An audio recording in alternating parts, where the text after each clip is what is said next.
The primordial Greek gods. Greek mythology starts at the beginning of the world.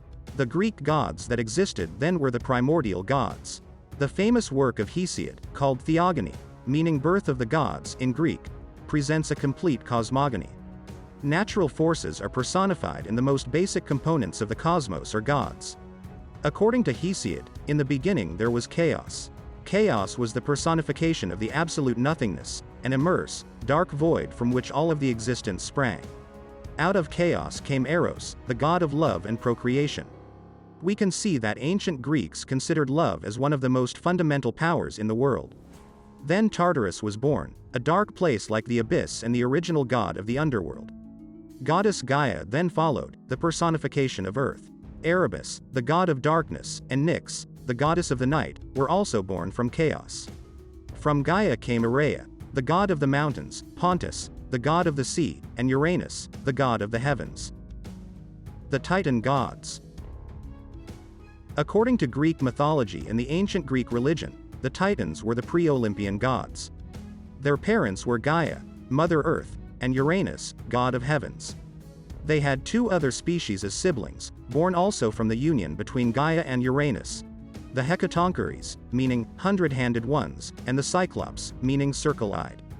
The first Titans were 12, 6 male and 6 female. The youngest one was Cronus. At some point, Uranus decided that he did not like the Cyclops and the Hecatoncheires at all.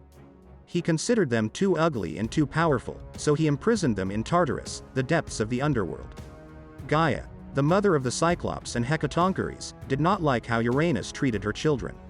She became furious with Uranus and decided to take revenge.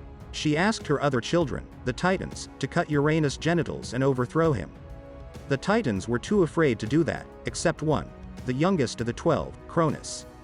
When Uranus approached Gaia, Cronus surprised Uranus and cut his genitals with a scythe.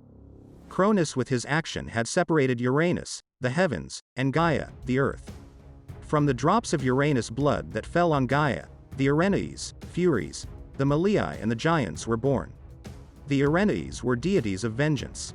If you broke an oath or wronged someone, they would hunt you forever.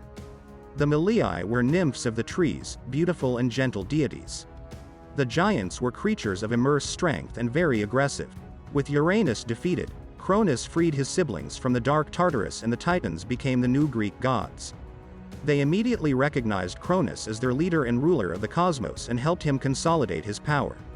After becoming the undisputed ruler of the world, Cronus, fearing the power of the Hecatoncheires and the Cyclops like his father did before him, imprisoned them once again in Tartarus. The Titans represented for the ancients the forces of nature as well as natural phenomena. These forces ruled the world from the earliest times of creation. Only Themis and Mnemosyne represented more mental states, justice and memory.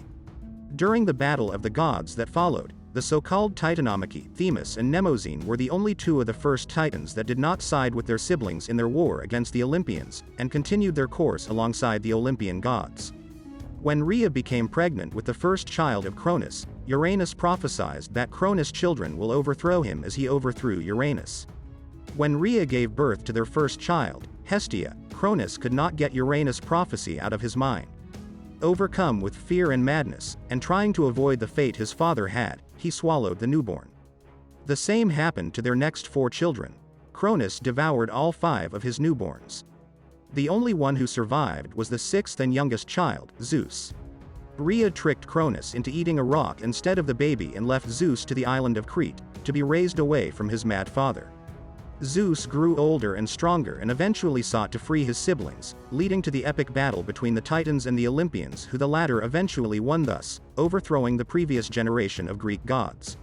It is worth noting that there were many more Titans than the aforementioned, descendants of the first 12. The Olympian gods. The gods of Olympus were the main Greek gods who lived on the top of Mount Olympus. The Olympian gods rose to power by defeating the Titans in the War of the Titans, also called the Titanomachy. They were the children of Cronus and Rhea, Zeus, Poseidon, Hera, Hestia and Demeter, Hades, and later on Apollo, Artemis, Hermes, Athena, Hephaestus, Aphrodite and Ares.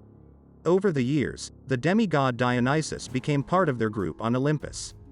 It is very common to refer to the Greek pantheon as the 12 Olympian gods. However, the ancient Greeks did not worship specific 12 gods. Instead, there were many more, major and lesser, but nonetheless important, gods and others that were worshipped locally. The rule of Zeus was not absolute.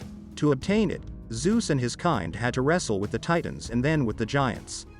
The battle of the giants was more formidable and lasted more years. The greatest Olympians took part in the battle. The giants were not as immortal as the Titans, but they had tremendous power and a monstrous form. After a long and ferocious war, the Greek gods managed to defeat all giants with the help of Zeus' demigod's son, the hero Hercules. The Olympian gods had the same inclinations and the same desires, the same flaws and strengths as the mortals, even sometimes living in similar conditions. They looked like humans, but they were, almost always, prettier and stronger than humans. The gods could be transformed as they wished or teleported to any place they wished to. This was also a motivation for the famous Greek hospitality, which was a very important institution in ancient Greece.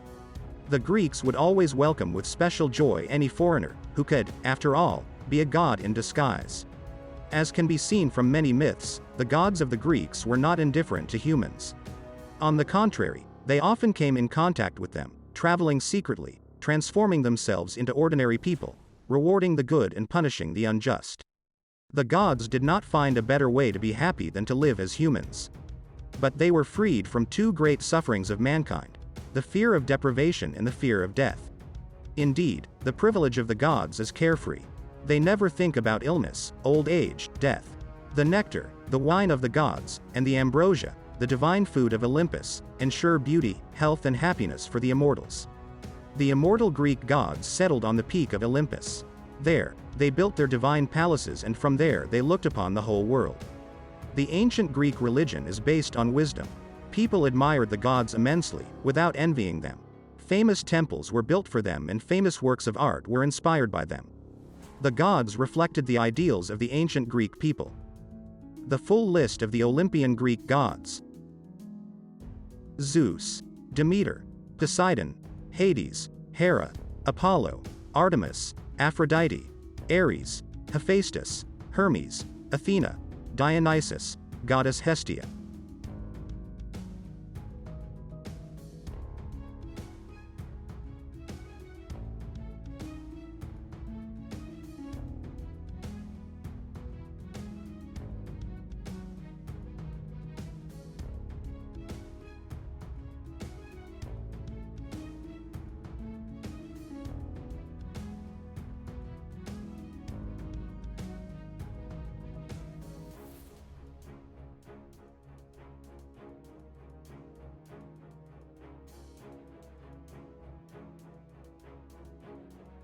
If you liked this video and want to see more, please support me with like and subscribe.